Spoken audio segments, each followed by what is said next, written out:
4-5 podcast live in the mix. Live in the mix.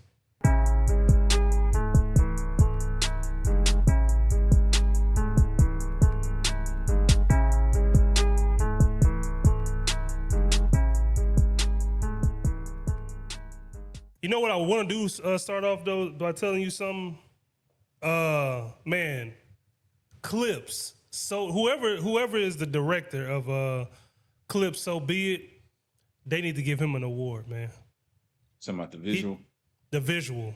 The visual is crazy.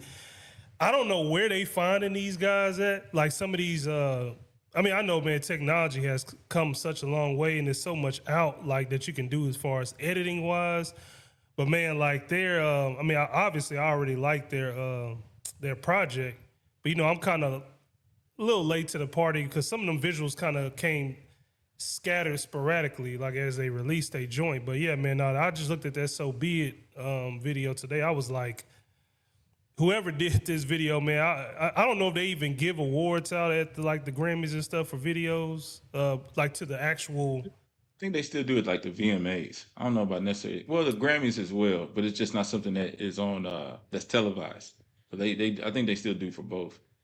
Oh, okay. Well, yeah, whoever that dude is, man, yeah, he definitely needs an award for because if by the looks of it, he looked like he been doing a lot of their visuals, like just by the cinematic style of it, but straight cinema on that So Be It. I'm like, man, you know, and these, you know, and it's not to say Clips is like, you know, some like outdated group or nothing like that, but I mean, I know his brother was gone for a long time, man, but to see the visuals and the stuff that they can still put together music wise is like, I don't know, I like it. I like it. I think it's got a lot to do with the fact where they come from. Like they breakout point was what, early 2000s or Yeah, whatever true. the case may be, where music videos and stuff like that still played a huge part in the release of your music. So for them to have that etched in, and you know they practice or whatever, um, when you don't have anybody else that's doing that kind of stuff these days, uh, Yeah. it makes them stand out even more. I think that's the problem too. Like seeing they stuff is like, to me, is like a breath of fresh air. And it's not only them. There's a couple other people that's still putting out some real good content in the music game. But to me, it's just a breath of fresh air because for a while there, man, we had, you know, and like I said, I'm not getting on anybody that you like to listen to or whatever. But man, we went for a while where it was like 20 artists, 20 or 30. I'm just gonna say 30. Let's just round it up to there. About 30 artists that all kind of sounded the same.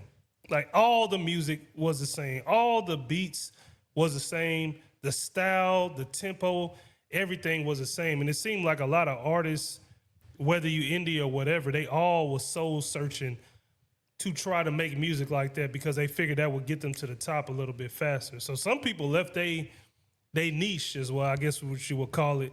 They wheelhouse where they were good at doing. Some of them left that chasing those type of songs because they figured, oh, this is what everybody wants to hear, so let me make music like this. So it's like whatever, you know, but it's good to see that people still care about the quality of their content. Yeah, and I know it's out there as well. Like it's a lot of artists out there that's making quality music, making authentic stuff. It's just a way that we consume music these days, and who we put out there on the forefront, you know, push in the front, is different. So it makes it a little bit more difficult for you to actually find those gems. But shout outs to everybody that actually still making stuff organically, still making stuff that's authentic, and really try to stay authentically themselves throughout their creative process as well. Like Russell, man. Russell got some. Yeah. He got some real good stuff, man. To say he, indie, there's just a lot of people that don't do that stuff no more, man. Throw your own concerts in your backyard. Yeah. That type of stuff. Like, you invite your friends, invite family, like maybe make it exclusive to where some fans that follow you, hey, just come over to the crib. We're going to have a dope, concert in the backyard. I mean, the people that he have out there filming and everything, it looks good. So I'm like, yeah, man, it ain't like just some, Johnny pulled the camera out the bedroom and like, yeah, man, I'll film it for you. There's actually some, pretty good. Too much of that. Too much iPhone feeling. Oh, don't worry about it. Oh Put yeah, edits on it. yeah. Yeah. So that's what's up, man. For the indie artists, if you're indie artists, you're looking to break through, man. If you ain't making this type of music that they got currently out, man, just keep pushing, man. You'll find your lane in some form or fashion. So shout outs to y'all, man. Rockets preseason kicked off Monday. No KD, no problem. I understand it's just preseason, but the Rockets, to me, man, they look good. It look like they got a load. Well, I ain't gonna say they got a load off of them, but looks like Ime has gotten a load off of him having to try to figure out an offense in which he had to get Jalen Green going. Because I felt like a lot of those times, like especially towards the end of the season, and I'm not trying to make this a Jalen Green segment, but he had things where he didn't really do a lot of the other things. It ain't like he rebounded or he was some like lockdown defender. He wasn't like no playmaker, assist, nothing like that. So it was like, if I don't get him going, he's going to kind of drift in the offense. And I'm going to have a guy out there that's not really doing anything for us, So it looks like the offense is a lot more fluent, and it looks like they like or they know what they're doing in the offense. I'll say the least. Like I said, it's just a first preseason game, but what is some stuff you liked out of that first preseason game, Rasco? That you're alluding to, how the ball was just bouncing, especially early in that first half. I think a lot has to play to the part too. You don't have, and I don't want to talk down on him either, because I enjoyed his time here while he was in a Rockets uniform. But when he did start to do his thing, it was a lot of holding the rock, isolation ball, whatever the case may be. Whereas we're still going to see that type of offense. I mean, KD is one of the greatest scorers ever. They're going to Yeah. swing the ball at him and go stand in the corner from time to time too. But to see the ball move like it did in the first half, I thought was pretty impressive. Yeah. And speaking of KD, he debuts his minutes today in a Rockets uniform, man. So I know it will kind of be all eyes on the Rockets for a little bit of time. And I expect him to probably get about what you say, maybe 20 minutes? 15, Probably 20 so. minutes? I mean, I'm actually not looking for him to do anything. It's other individuals that I got my eye on. KD, he one of the greatest to ever do it. I mean, it's nice to see him in a Rockets uniform, but when it really matters with KD is when those games that count. So I'm looking to see the growth of our the team's young guys, Jabari, Oh, Tari yeah. Eason, Reed Jabari hooping Shepard, too, man. yeah, Min Thompson, especially the Min Thompson now being in that ball handling role. What is he looking like? Is he comfortable playing that creative position? We know he can do it, but is he comfortable doing it for long stretches of the game? What is Reed Shepard looking like in the offense? Is he comfortable getting his shot off at any given time? That's the kind of stuff that I'm looking for and excited to looking for this preseason. Yeah, Kevin Durant being there today, like you said, I know Kevin Durant is Kevin Durant. I know I'm not looking for him to do anything special. I just want to get a glimpse of what the offense looks like. Like, what does it move like with him being there? Because I know there's going to be a lot of sets where there probably will be, hey, we maybe ran past the ball here and there a couple times, and then maybe KD comes around and ends up like, in that mid range from block to mid range. They probably get him right there, get him in his spot, and look for him to do like some ISO ball right there and score. So I just kind of just want to see, what it looks like to, today. But they will be playing today later on. I think it's against the Jazz, I think. Interested to see what they look like, because they normally have that team been spiraling for a minute. So yeah, so I don't know what they team look like. I mean, I know it was against the Hawks the other day. I like a couple players on the Hawks. So I think Jalen Johnson is going to be. I mean, I know he got the injury last year, but I think, man, he's a baller, man. Nice. Yeah, he nice. So I'm looking forward to that. So if you're in Houston, just find you some kind of way. Rockets, they do play later. Kevin Durant debut. If you've been living under a rock, check that out. Now, I do want to talk about a little something, man. I know we're a couple days removed. Texans and Ravens recap. Just a little quick recap. It was pretty much belt to ass, man. There was no other kind of way to, there's no other way to sugarcoat it. That's what it was. That's just what it is. Now, here's why. The only reason I do want to talk about it, because I want to get your take on this.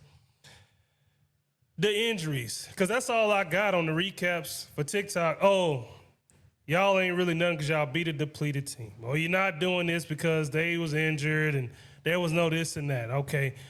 Before I fire off on that, what do you think about that whole situation? Just with how the game went. Everybody that puts those pads on and go out there and play on Sunday or Sunday night or Monday or Thursday in the NFL. So, I mean, if you play and you're in the NFL and it's an NFL regular season game, it count. Show up. I don't think they was expecting to get their butt whooped 44-10, but They wasn't. I mean, they definitely could have showed more effort. And when I say effort, I'm referring to the Ravens. Shout out to what Houston did. They destroyed them. But yeah, they played an NFL team and they destroyed the NFL team. And I know they were missing some key people, some great people. But at the end of the day, a dub's a dub, and the Texans moving on 2-3. Yeah, I mean, but look, okay, so here's my take on it, because I was kind of going back and forth, but I kind of saved it for the show. I was like, man, you know what? Let me just save my commentary for our show. The whole thing is with the Ravens. Before the injuries, they were playing pretty bad. They were giving up. That defense, this is probably the worst I have ever seen their defense. And I know you do. I watch the Ravens sometimes, especially in that little 3 o'clock window when my team ain't playing. I'm like, man, let me see what Lamar Jackson's doing, because I actually, I like Lamar Jackson. I know you, check out Lamar Jackson from time to time. They were already playing bad. And this is probably the worst. This is probably at the worst I have ever seen their defense. Normally, if they're like a up and down team, their defense is always kind of normally solid. They were playing bad way before, they got to the Texans. Their defense was the Texans not the Texans, I'm sorry. Ravens giving up about 35 a clip. They had already been playing bad, so that's that. And my other thing that I kind of wanted to allude to while we still on the subject of them, I even had people that was that's like diehard Baltimore Raven fans reach out to me on TikTok. I don't even think they thought they were going to lose that bad. I had people tossing me all different type of scenarios where, oh, hey, man, I think Cooper Rush give us 250, 2 tutties, and he game manages us to a win. They was on that road before we got to this whole, man, we only lost because we got all these key people out. And it's like they had already been kind of spiraling down before they even got to the Texans, in which Texans have been trying to play themselves out of a hole too. But I like the game. I think the offense got back on track. I don't really care about the whole injury deficient thing, because at the end of the day, if the Texans would have went in there and Cooper Rush hung 300 on our head and they somehow squeaked by and won that game, I feel like about how bad the Texans are. So, exactly. They'd be saying, oh, man, you guys are terrible. You can't even do this. You can't move the ball, this and that. It would have been a different narrative, but that was like the best complete game I seen them play in a while. Like, we got it from both sides of the field. Sometimes we normally get it from defense, then the offense is struggling. Sometimes we get it for offense, and then the defense kind of seem a little bit of up and down in the game. Both sides of the football came to play, and that's really all I cared about. So, yes, a win is a win, like you said, and we're going to move on from that, man, because we in a bye week this week anyway, so we'll see what happens, because this next 8 games, it's the AFC That's is why it was gone. good that they won the way that they did. I'm glad, like I was fit to say, but it's bad that they couldn't play a Ravens team that was, fully geared up and didn't have as many injuries that they had on the defensive end, because they had a lot of people that were out. Roquan Smith, Kyle Hamilton. I think both of their corners was out. What's the other one that does Humphrey? Marlon Humphrey. Marlon Humphrey. Yeah, they had a lot of people that was out on defense. With that being said, you had a great second half against the Tennessee Titans. You roll that into this game here. Now y'all getting rhythm. So I hate that they even going into a bye. I wish they had a game this week so that they can continue to keep that rhythm going. But the same thing. nevertheless, it's good to see them finally, get an offensive explosion going. Seeing like CJ starting to get some more time. They also getting him out of the pocket. He's that with the game. What I noticed in that game against the Ravens is like he throwing it to wide open people. He's just something he wasn't doing. It seemed like those first 3 games this season, or first 4 games this season, or at least into second half of that Tennessee game, people just being wide open. So as much as we can crap on him for the play calling he did those first 3 games, got a shout out to him. The offensive coordinator was named Nick Colley. For calling a game, him and CJ, because I know I saw comments about CJ was making changes at the line of scrimmage in this last game, something he wasn't doing last year at all. But nevertheless, him having more rhythm and then them having better play calling definitely is getting them into what looks to be a promising second half of the season. I don't know if you could say second half. They only played 5 games, but second part after the bye week. Yeah, and man, AFC right now, it's going to be a gauntlet, man. It's going to be a gauntlet because you got teams that's going to be desperate for wins, like the Chiefs, the Ravens obviously being one of them, man. I think the Texans, man, who you got? Buffalo, you got Colts twice. Of course, you got the Jags at home. I think they got the Broncos. You got the 49ers. Man, it's about to get real. So, and then you got Seattle coming back off the bye. You got Seattle on Monday night. Man, it's about to be a real gauntlet. So if you think your team is ready to compete, we are about to get ready to see it right here. Because even if you go 500 in these next 8 games, I think you come out of that with a losing record. I think you would probably be like 1 or 2 games under 500 if you go 500 in these next. Talking about the Texans? Yeah, the Texans. Yeah. Oh yeah. They sitting at 2 or 3. You go 4 the next 8. You still a game under 500. So yeah.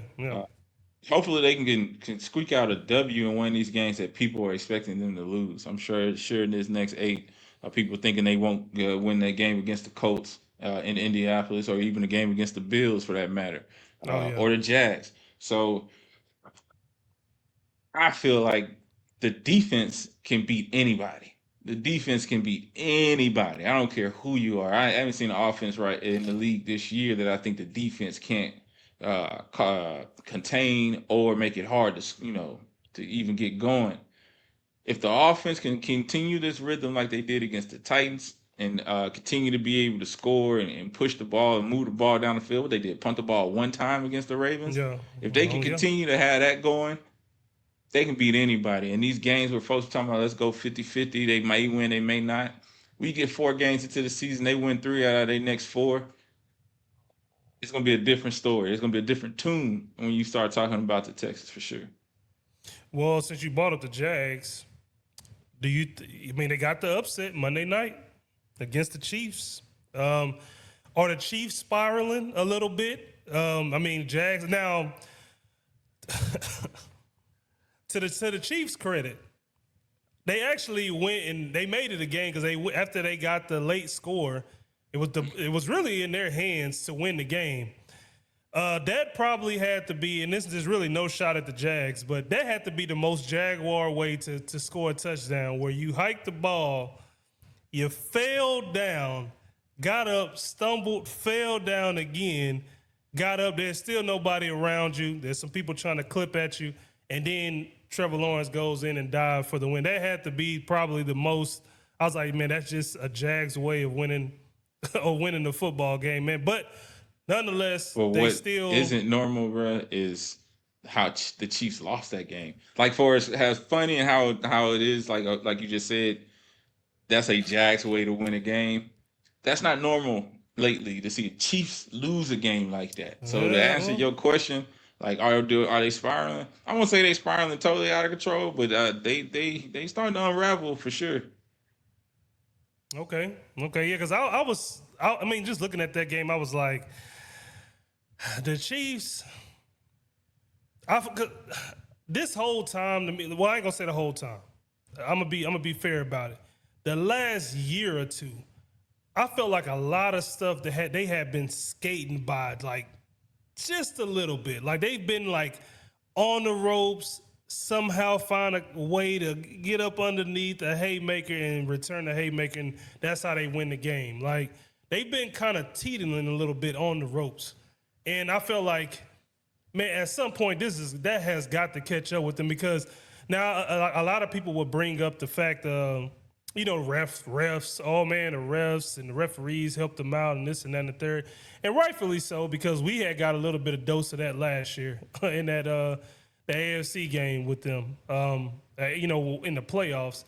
You could barely touch Mahomes. They already throwing the flag out and stuff like that. So I understand the whole flag situation, but like I felt like this last year, so they had already barely been getting by for the most part, and I think has it caught up to them a little bit, maybe so, but we will see as time goes on. But yeah, I'll keep an eye on them because I know I think we play them Sunday night. We play them on a Sunday night football game. I think like somewhere in December or something like that. So. Yeah. By the time we get there, we'll kind of know what our team is, and we'll kind of know what they are too. So, but shout outs to the Jags, man. They got the dub. Can't hate on that. They went in there. They played at home, got the win. That's all you care about, man. Yeah, now, for sure. I like to see all the AFC South teams win just because I hate to hear the noise that the Texans be winning the division. That's the weakest. That too. Yeah. So, I want to see the Colts do well as the Jags. So when we play against them and we beat them, it's a legit win. And people aren't saying, well, you're playing the Jags and you're playing the Colts. Mm-hmm. Like, So keep winning, guys. That is pretty true, too. That is pretty true. I wasn't even thinking about that, but now that you mentioned that is right because they be saying, "Oh well, man, it's because you're playing the AFC South. That's the only reason." You're playing the Titans. Like, so what? They still in the NFL. Yeah. They still beat your team. So. That's true too. That is true too. Joe Flacco. Man, look, Browns, man. Look, let me ask. I just, if you're a Browns fan, man, this video finds you, man. We apologize for the incompetence of your front office. I'm sorry, man. Your organization. Guys, I know y'all have put up with this for so long, just so long, man. And like, y'all started the season. To be honest, I didn't even know why y'all had even picked up Joe Flacco in the first place. Y'all already had him. You let him go and let him walk the next season, and now you bring him back another 2 years later. And not only do you bring him back, you start him. Then you bench him for Gabriel. Then we like, okay, well, maybe Shador, he moved up to QB2. Then Joe Flacco was QB2 still. And then now you trade him to the Bengals because Bengals need somebody. And then now Joe Flacco is actually starting for the Bengals. I think they already put out a bulletin, like breaking news, he will be starting this Sunday. So they got him and said, Brown, and hey, man, appreciate your brother, but we're going to go ahead and scooch it to the side. Who does the Bengals play? I don't know, man, but the Browns, man, if this video finds y'all, man, I sincerely, I feel really bad for y'all fan base, man. I feel really, really bad. I mean, because Deshaun Watson at this point, let's just call it for what it is. I think he's pretty much an afterthought with the team and whatever y'all got going. And, I'm a Texans fan. We have our ups and downs where I'm always completely pissed at what the Texans are doing, but somebody made it very clear to me on TikTok, like, hey, man, it could be worse. You could be a Browns fan. And then that was 2 days before this even happened. So it's kind of like that statement could not be so much true, man. But with all that being said, you got Flacco out of there. Where do you think it's going to be Shador time pretty soon? Real soon? I mean, it's at some point in time, whether Dylan Gabriel gets hurt or he plays inconsistent for a long period of time. I don't think it's something that happens like next game or anything. But yeah, do I think we eventually see Shador Sanders in an actual NFL game this year? Yeah, for sure. Man, to be honest, because what did Dylan do last game? I didn't really watch any of the highlights, but some people told me he did. But some people told me he didn't do too hot. His last start. So yeah, I know they lost, but as far as what his box score looked like, I'm not really sure. Yeah, I'm not really sure on it. I didn't go take a look at the highlights of the Browns game or what have you, but you went 19 of 33 for 190, 2 touchdowns, no interceptions, had a QBR of 39 and a quarterback rating of 94.3. It's not bad. It's not horrible. Not Yeah, horrible. I mean, But the thing is with the Browns, I just want to know what kind of mind games are y'all playing right now? Like, was it really so hard for y'all to just go ahead and draft Dylan I'm Gabriel gonna and tell then you what I you think happened. I'm gonna let tell me you what hear I it. think happened right here. So they didn't want Dylan Gabriel. They didn't want Shador Sanders. They knew they needed a quarterback. At one point in time, they had 5 quarterbacks on the roster before the Yes, they beginning of did. the season. They traded away Kenny Pickett. Now you're down to 4. He just traded away oh man. Flacco. Flacco. He just traded Flacco away. I think they're in a conundrum because they thought that this QB class that's in college right now was going to have a breakout star that they can go get. Really, Freehan Manning. Archie ain't looking too good at Yeah. Texas. Not only is Archie not looking too good at Texas, there's a lot of them that they thought were first round picks is not looking that great right now. And now they like, well, damn. Uh, Maybe we do need to go ahead and invest in Dylan Gabriel and Shador Sanders and see if they really are QB of the future. So we might as well let Flacco go. We ain't finna win nothing this year. We might as well go and let him go and figure out what we really got. Because what's coming up to crap, that that's Yeah. crap. I Yeah. don't see I don't see no generational talent that's coming out of college right now. So let's figure out if he already on the roster. Yeah, I mean that's true. I still think the better start is probably Shador, Yeah. Sanders. But see, here's the thing. What I was thinking though, like even if that is the case, what you're saying, let's just so say that is the case. What I'm still trying to figure out what was the point of you getting Joe Flacco back on the team? Were you trying to seize some magic that happened the 2 years ago when y'all made like that's the only other Yeah. way I could think of it because you already had Dylan, then you end up getting Shador late. I would have just said if I was the front office coach, hey man, I got 2, and then plus I got a guy that I don't even know if he ever gonna play again for the Browns. Man, let me just see what I got right here, and just went on here with Gabriel and just made Shador QB2. That would have been my guess of what you should have done. I don't even see the need to even have Joe Flacco on the team unless you were gonna bring him in to be like like the vet presence, for the 2 guys. But I didn't think he was gonna come in and start I for the guess they, Browns. they they thought they would treat Flacco like how the Giants did with Russell Wilson. Like, yeah, we got this rookie quarterback in Jackson Dart, but we don't want to just throw him out there right now. Let's at least see Why what we not? can do with the veteran to give him more weeks to see reps in an actual real time. Man, I you don't know are a what the thought professional, but process hey, is. you're a professional, Yeah. baby. It's time to go right I get now, that. man. But Right now. also at the same time, you go to the rookie quarterback, he sucks. Then you go to the veteran and he sucks. You can't never go back to that rookie quarterback. What you gonna do? Look at what they did to Bryce Young. They started with Bryce Young. They benched him. He came back. Do you think that really helped him? That benching? I mean, it didn't, but he's still a starter, right? He's literally still a starter for the team. So I mean, you could have just went ahead and just rolled with like at some point, man, when you're an organization, you kind of just got to face the music and say, man, you know what? We just didn't put a roster together. It don't matter if I bench somebody, go back to that person, come back. Man, sometimes you just have a bad roster. Everybody not Patriots, Drew Brees. I mean, not Drew Brees, I'm sorry, Bledsoe and Tom Brady. The team was already solid before Brady even came and took the realm. It was just a It's matter all the if more reason to go with the vet, though. I don't got a roster.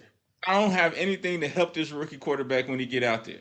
So I'm gonna throw him out there, yeah, and he's not so gonna have no this shot is of success. this is the best experience he can get of playing through adversity and playing Man, through the you're fire. gonna crush him, bro. You're gonna crush his spirit. You're gonna Hey, dare what was it, David Carr him. That's what you're gonna do. You're gonna have him out there with a bunch of nobodies that can't block, can't get open, can't run the ball, and all the pressure gonna be on him because he know that his time out here is limited because he gotta win. Because if he don't win, coach gonna lose his job, owner gonna fire the whose fault GM, is that, man? everybody.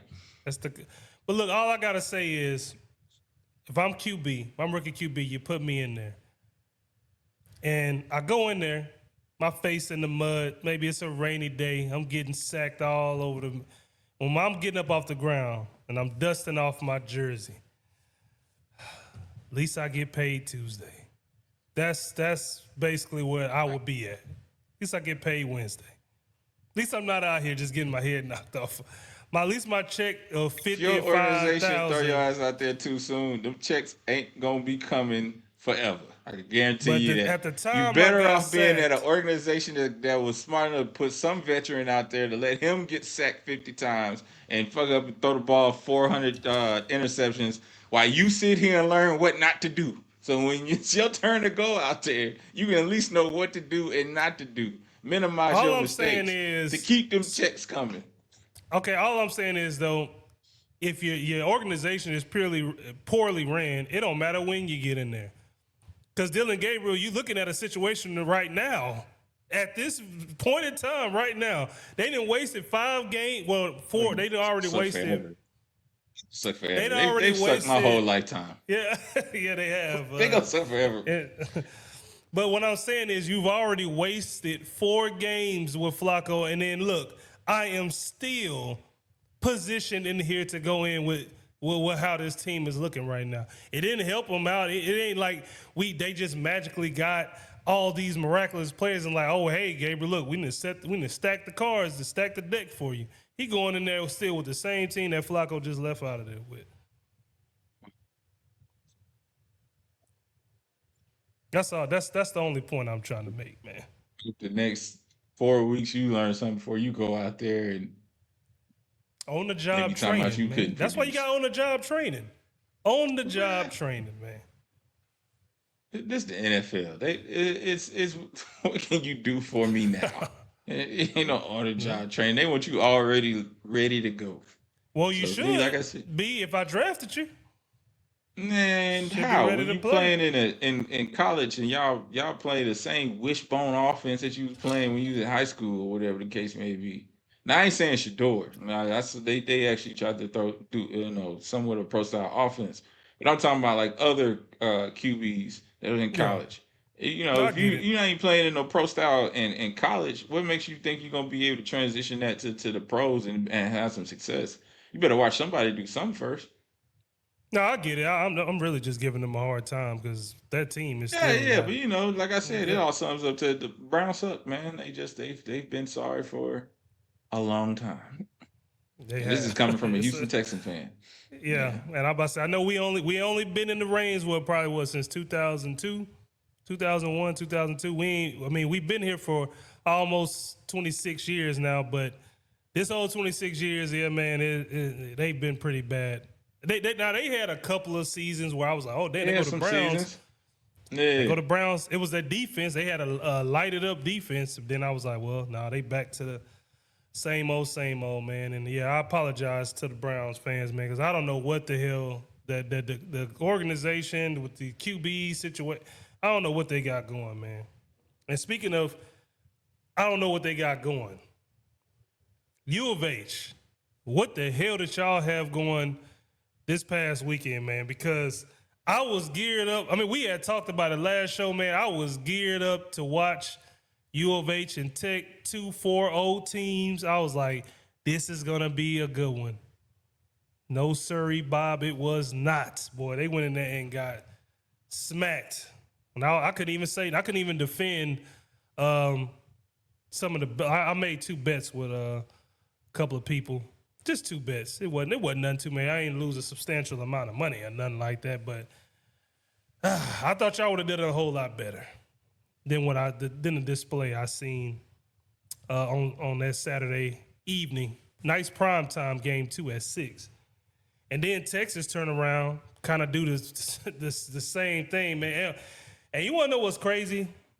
Because don't they got the what's this week? This weekend, don't they got the Red River rivalry or something? Texas, That's this week. Texas and Oklahoma. I mean, I mess with Oklahoma, but boy, if you thought you had a rough week last week, Yeah, it's this week. Oh man. Just, Mm, yeah. mm, mm, mm.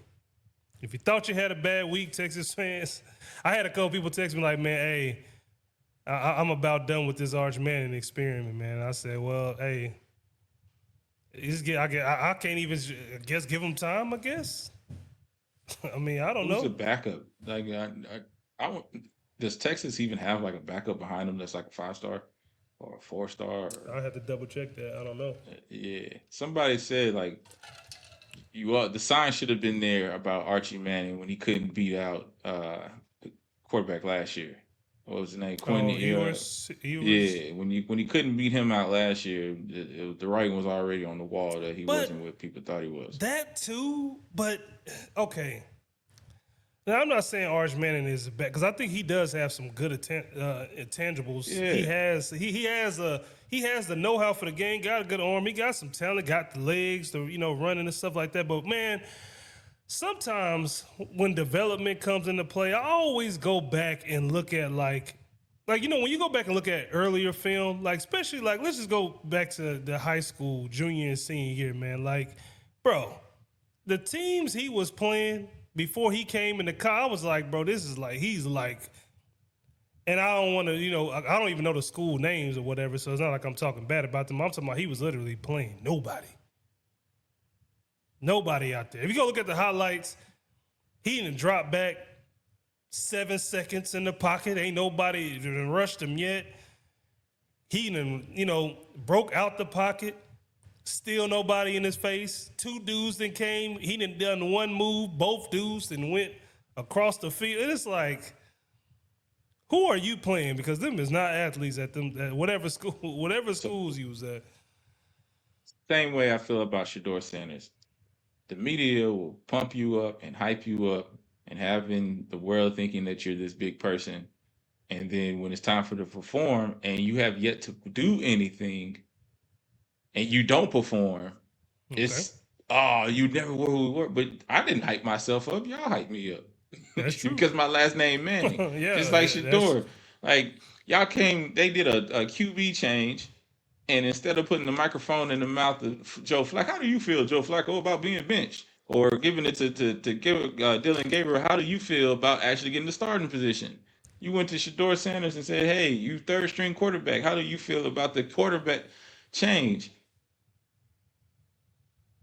Why are y'all going to him? yeah, that's true. He's the third string quarterback. You see what I'm saying? So it's like the media do stuff and then we sit up here and say, "Oh, this person isn't as good as he is," or "This person's character isn't what we thought it was." Why is he? Nah, you put the microphone in his face, or you put him on that pedestal.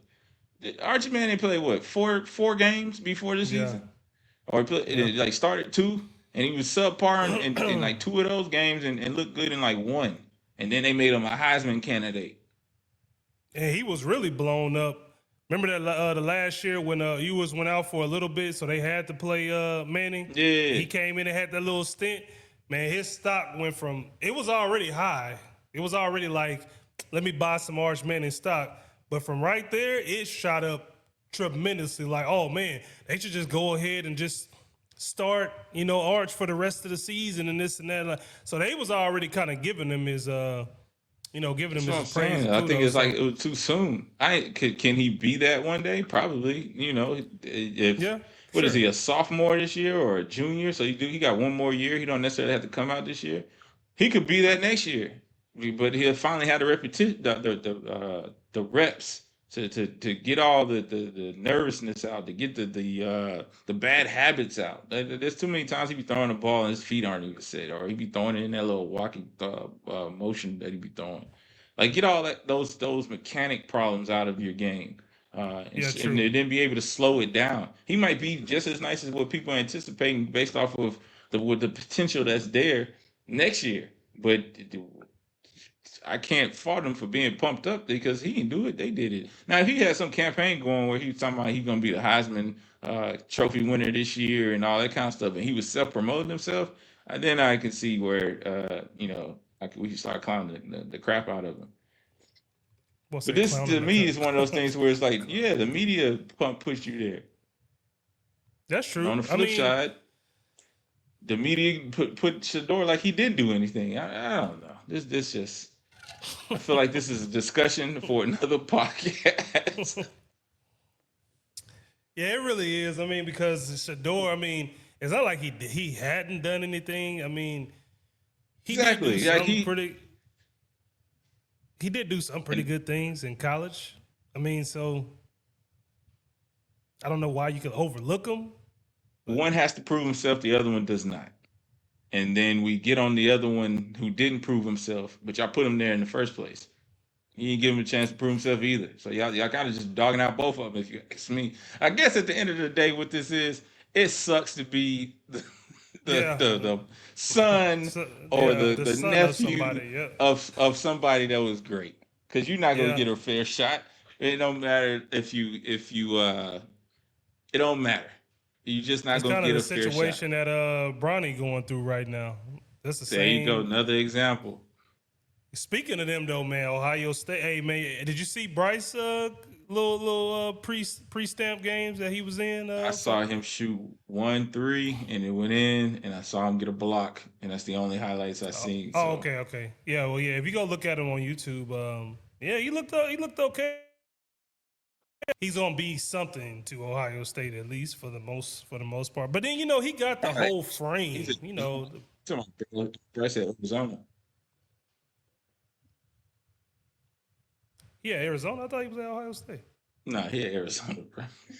Oh man, I'm tripping. I thought he was at. Oh yeah, Yeah, okay. Maybe the colors. this is the one Maybe you're the gonna have to colors be are like, similar.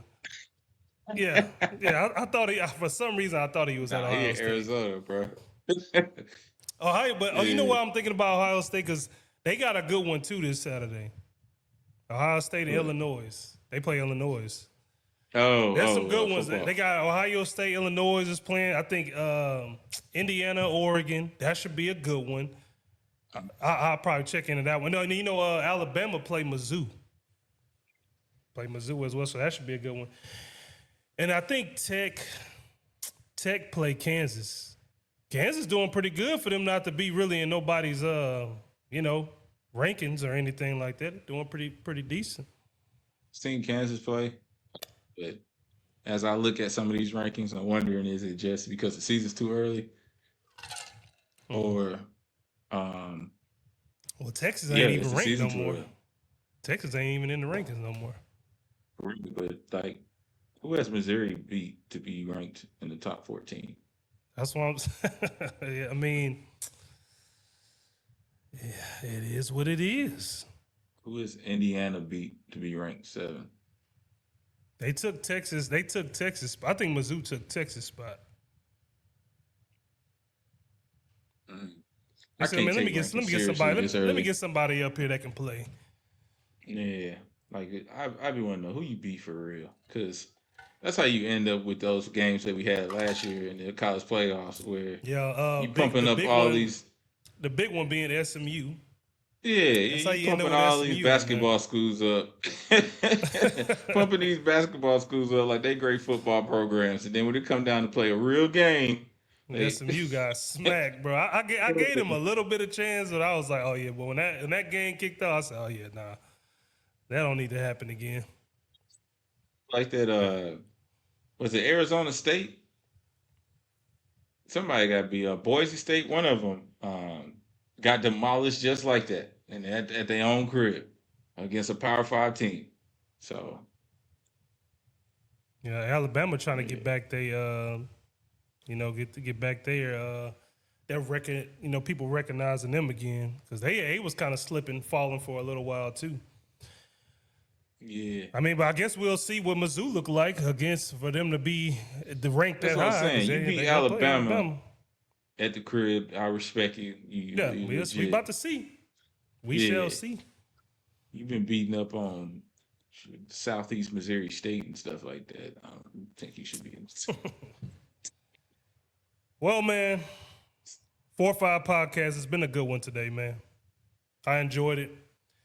What are you looking forward to this weekend or this week? The rest of this week, really. Be honest. Preseason basketball from the Rockets. I want to see exactly Ah, how do they look from an offensive standpoint. How does Reed Shepard look? Is he comfortable? I know he's got a lot more uh, maturing to do in this game. But at the end of the day, are you comfortable just being out there? Do you feel like you belong?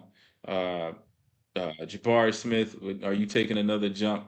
Tari Eason, same Okay. thing. Shingun, are you fit to move up and elevate to an all pro level player this year? Like an all Looked pretty good. NBA, He I looked said pretty all good the other pro. day. Yeah, and what he looked like over this summer, I was like, it's not too many people that's going to be saying that they're better centers or a better center than him in the NBA. It's going to be a very short list. Yeah, Jokic.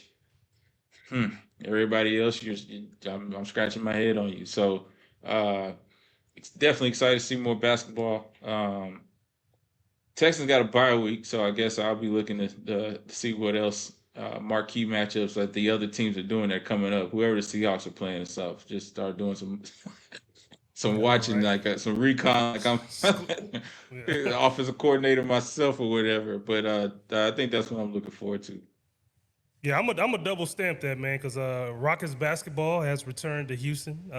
We've been big talks in the free agent since Kevin Durant has come to town. So I'm looking forward to the Rockets, man. See what these Rockets gonna do, man. They got a preseason game today, so I'm gonna be looking at them today, man, and going forward. And then I'm gonna look at that Oklahoma. I mess with Oklahoma. I'm gonna see what they do with Texas. I'll probably be flipping off of it pretty early if they just straight mollywop flapjacking them. I'm not even gonna worry about looking at it too much longer. But that's what I'm looking forward to, man. Rockets basketball has returned to H Town, so that's probably what I'll be tuned into, man. But until then, until next week, guys, I am Corey Mixed. That is T Rasco, producer extraordinaire. This is the 4-5 podcast. Shout out to all the H-Town fans. We catch y'all next week, man. Peace.